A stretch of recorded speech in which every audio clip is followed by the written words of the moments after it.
امریکہ اور ایران کا اپنے ہرمز پر کشیدگی کم کرنے اور مذاکرات بحال کرنے پر اتفاق۔ خبر ایجنسی کے مطابق امریکی عہدیدار کے مطابق دونوں ممالک فی الحال کشیدگی میں کمی لانے پر متفق ہیں۔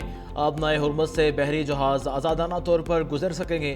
مفاہمت کی یادداشت کے تمام نکات پر تکنیکی سطح کے مذاکرات جاری رکھے جائیں گے۔ دونوں فریق فی الحال کسی بھی جارحانہ کارروائی سے گریز کریں گے۔ بحری آمد و رفت معمول کے مطابق جاری رہے گی۔ دوسری جانب امریکی نیوز ویب سائٹ نے امریکی عہدیدار کے حوالے سے دعویٰ کیا، امریکہ نے تمام عسکری کارروائیاں روکنے کا فیصلہ کر لیا۔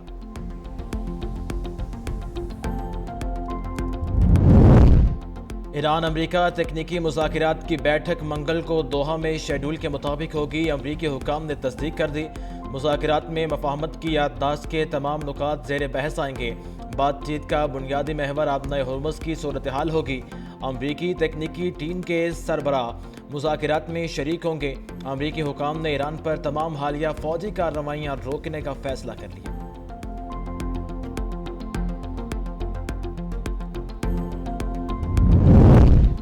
امریکہ ایران حالیہ جھڑپ کے بعد اب نئے ہرمز سے 48 جہاز بحفاظت گزر گئے۔ اعداد و شمار کے مطابق 26 جون سے 28 جون تک گزرنے والے جہازوں میں 28 تیل و گیس کے ٹینکر اور 7 بلک کیریئر تھے۔ خبر ایجنسی کے مطابق یہ تعداد حملوں سے پہلے گزرنے والے ٹریفک سے کم ہے۔ بدھ کو یہ تعداد 70 تک پہنچ گئی تھی۔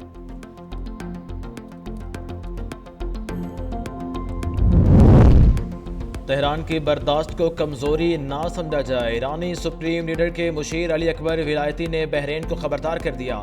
کہا بحرین اپنی حدود میں رہے، اپنے مستقبل سے نہ کھیلے اور ایسے اقدامات سے گریز کرے جو ایران کو سخت فیصلے کرنے پر مجبور کر دیں۔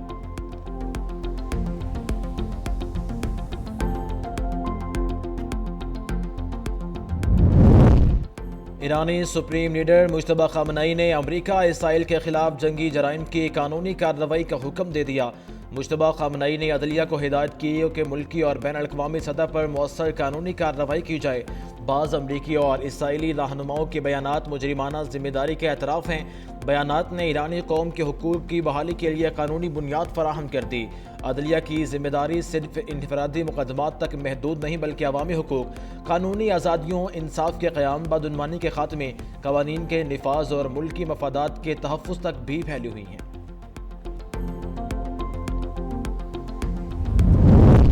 ایران نے خلیجی خطے کے لیے نئی سیکیورٹی نظام کی تجویز پیش کر دی۔ ایرانی وزیر خارجہ عباس عراقچی کے مطابق تہران خلیجی ممالک کے ساتھ مل کر علاقائی سلامتی کا مشترکہ نظام تشکیل دینے کے لیے تیار ہے۔ خطے کے ممالک کو حالیہ مہینوں کے واقعات سے سبق سیکھتے ہوئے مستقبل کے سلامتی ڈھانچے کی مشترکہ بنیاد رکھنی چاہیے۔ مجوزہ نظام میں اقتصادی تعاون کو بھی شامل کیا جائے۔ خطے کی سلامتی کو بیرونی فوجی طاقتوں کی موجودگی سے آزاد رکھا جائے۔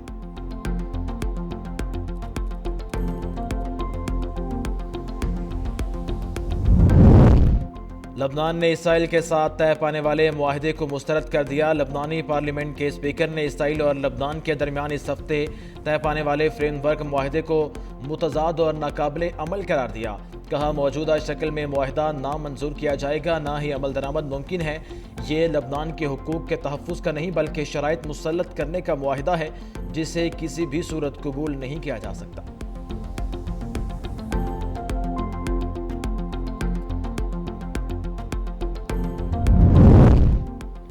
دہشت گردوں کے خلاف گھیرا تنگ آپریشن غضب للحق، 29 دہشت گرد ہلاک۔ باجوڑ میں انٹیلیجنس بیس آپریشن مکتوب کمانڈر خان فروش عرف زبال مارا گیا۔ سیکیورٹی فورسز نے 4 دہشت گردوں کو ہلاک کر دیا، متعدد زخمی۔ پاک افغان سرحدی علاقے میں دہشت گردوں کے ٹھکانوں پر مؤثر کارروائی۔ پکتیکا اور کنڑ میں 3 دہشت گرد کیمپ تباہ کر دیے گئے۔ فضائی کارروائی میں مزید 25 دہشت گرد مارے گئے۔ اسلحہ اور گولہ بارود کا بڑا ذخیرہ بھی تباہ۔ دہشت گردوں کے محفوظ ٹھکانے اور مراکز کو نشانہ بنایا گیا۔ وزیر اطلاعات عطا اللہ تارڑ نے ایکس پر کہا پاکستان کا امن و استحکام اور شہریوں کا تحفظ اولین ترجیح ہے۔ سیکیورٹی فورسز ملک سے دہشت گردی کے مکمل خاتمے کے لیے پرعزم ہیں۔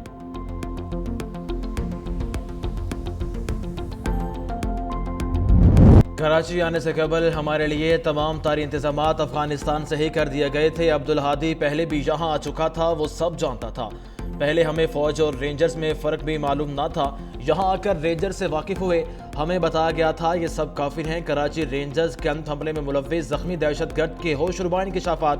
بزدلانہ حملے میں ملوث کالعدم تنظیم کے پس پردہ افغان طالبان رجیم کے شواہد بھی سامنے آ گئے۔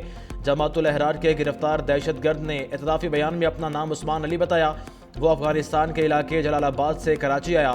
حملے میں ملوث 3 ساتھیوں عبدالہادی، جانان اور عمر فاروق سے متعلق بھی سب کچھ بتا دیا۔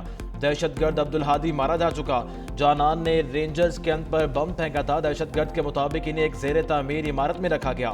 اسلحہ عبدالہادی وزیرستان سے لایا۔ بھاگنے کی کوشش میں دہشت گرد عثمان گولی لگنے سے زخمی ہوا۔ دہشت گرد نے بتایا، افغانستان میں ہمارا کمانڈر احرار مولوی ہے، افغانستان میں تربیت دی گئی۔ دہشت گرد خودکش جیکٹ تیار کرنے میں بھی ماہر تھے، افغانستان میں خودکش جیکٹ سمیت دیگر ٹریننگ عمر کاری نے دی تھی۔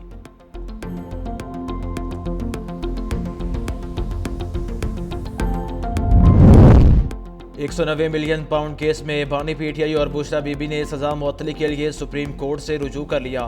اسلام آباد ہائی کورٹ کا فیصلہ چیلنج کرتے ہوئے موقف اختیار کیا کہ سزا معطلی کی درخواست مسترد کرنا انصاف کے تقاضوں کے منافی تھا۔ شواہد کا ابتدائی جائزہ لیے بغیر اپیل خارج کی گئی۔ نیب نے بار بار التوا لے کر کارروائی طول دی۔ گرفتاری غیر قانونی اور سیاسی بنیادوں پر احتساب کیا گیا، جبکہ سپریم کورٹ سے سزا معطل کر کے رہائی کے احکامات جاری کرنے کے استدعا کر دی گئی۔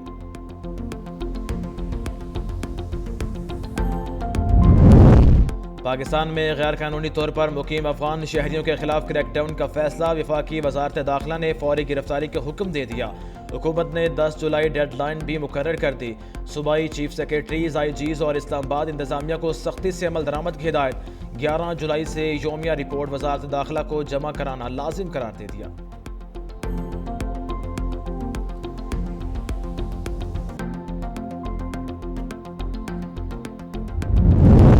امریکی صدر ٹرمپ تجربہ کار سیاستدان، اپنے فیصلے خود کرتے ہیں۔ روسی صدر ولادیمیر پوتن نے کہا کہ لگتا نہیں یورپی رہنماؤں نے صدر ٹرمپ کا یوکرین سے متعلق موقف تبدیل کیا ہے۔ ہر رہنما اتحادیوں اور مخالفین کی رائے ضرور سنتا ہے لیکن فیصلے خود کرتا ہے۔ الاسکا میں ٹرمپ سے بات چیت میں کوئی باضابطہ معاہدہ طے نہیں پایا، ممکنہ سمجھوتوں پر تبادلہ خیال کیا گیا تھا۔ امریکہ کی جانب سے پیش کردہ بعض تجاویز پر آمادگی ظاہر کی تھی۔ روس امریکہ کے ساتھ مذاکرات جاری رکھنے پر رضامند ہے۔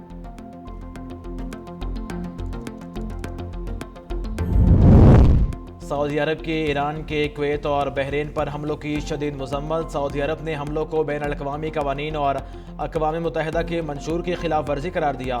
ایرانی حملوں سے اپنے حرمس میں بحری سلامتی اور جہاز دانی کی آزادی متاثر ہوئی۔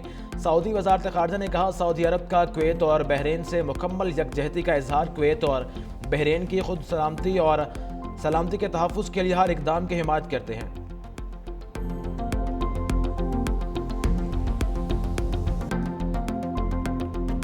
طالبان رجیم کی ظالمانہ پالیسیوں اور وسائل پر قبضے کی جنگ نے افغانستان کو ایک بار پھر خانہ جنگی کے دہانے پر پہنچا دیا۔ افغانستان میں طالبان حکومت کو ایک کے بعد ایک درپیش چیلنجز۔ بدخشاں میں باغی کمانڈر جمعہ خان فاتح نے طالبان کے خلاف عسکری تیاریوں میں تیزی لاتے ہوئے اپنے جنگجوؤں کو ہائی الرٹ کر دیا۔ افغان میڈیا کے مطابق طالبان کی مذاکراتی پیشکش بھی مسترد کر دی گئی، جبکہ مقامی سطح پر حمایت حاصل کرنے کی کوششیں جاری ہیں۔ دوسری جانب مبصرین نے کہا ہے کہ طالبان حکومت کے اندرونی اختلافات اور سخت گیر پالیسیوں نے ملک میں کشیدگی بڑھا دی ہے، جس سے افغانستان ایک نئے سیکیورٹی بحران کی طرف بڑھتا دکھائی دے رہا ہے۔ مودی کی ناکام پالیسی کے باعث ریاستی ادارے آپس میں ہی لڑ پڑے۔ شکست خوردہ بھارتی فوج پولیس پر چڑھ دوڑی۔ مقبوضہ جموں و کشمیر کے ضلع کشتواڑ میں بھارتی فوج اور پولیس آمنے سامنے آ گئے۔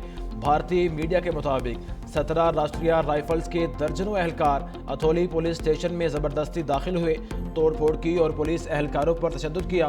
واقعے کے بعد پولیس نے ایک میجر اور کمانڈنگ آفیسر سمیت متعدد فوجی اہلکاروں کے خلاف اقدام قتل اور حملے کا مقدمہ درج کر لیا۔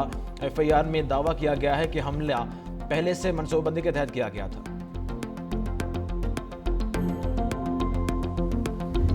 کاروباری ہفتے کے پہلے روز پاکستان اسٹاک ایکسچینج میں تیزی۔ کیسی 100 انڈیکس 508 پوائنٹس اضافے کے بعد 1,80,079 پوائنٹس پر ٹریڈ کرنے لگا۔